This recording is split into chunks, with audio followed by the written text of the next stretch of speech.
Cup ரொம்ப முக்கியம் பிகிலுன்னு விஜய் வந்து ஒரு படத்தில் பிகில் படத்தில் சொன்னார் இல்லையா?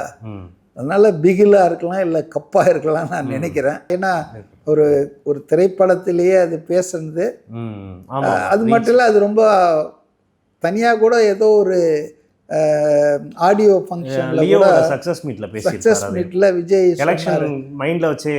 ஆமாம் ஆமாம், அவரை ஏதோ கேட்டதுக்கு அரசியலை பற்றி அதிகமாக பேசலப்பா, ஆனால் ஒன்றை சொன்னார், கப்பு ரொம்ப முக்கியம் பிகிலுன்னாரு.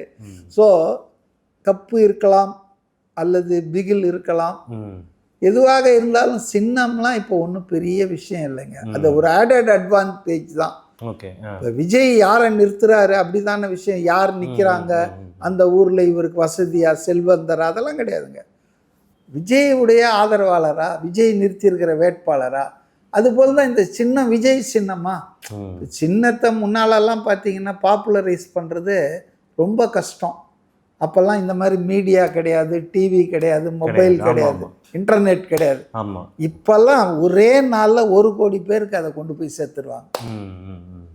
புரியுதுங்களா? அதனால் சின்னம்லாம் வந்ததுன்னா அன்னைக்கே முடிஞ்சுது. தமிழ்நாடு பூரா இதுதான் எல்லாருக்கும் இதுதான் சின்னம், விஜய் சின்னம்னு போயிடும். அதனால் முந்தி மாதிரி இல்லை இப்போ.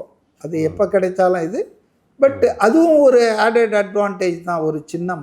முதல்ல சொன்னாங்க ஆட்டோ கேட்குறாரு, ஆட்டோ வந்து காமன் மேன்ஸ் வெஹிக்கிள், அது எல்லாருமே யூஸ் பண்ணுறதுன்னு. பட்டு அதெல்லாம் கிடைக்கும்ன்றது எனக்கு தெரியல. பட் இதுதான் இப்போ பேசிகிட்டு இருக்கிறது வந்து செங்கோட்டையன் கூட எனக்கு தெரியும், ஆனால் நான் சொல்ல மாட்டேன், அதிகாரப்பூர்வமாக வரட்டும் அப்படின்லாம் சொல்லிட்டு இருக்காரு. ஸோ அதான் கப்பு இல்லை பிகிலாக இருந்தால் கொஞ்சம் ஈஸியாக இருக்கும் எல்லாருக்கும் ஐடென்டிஃபை பண்ணுறது தான் நினைக்கிறேன்.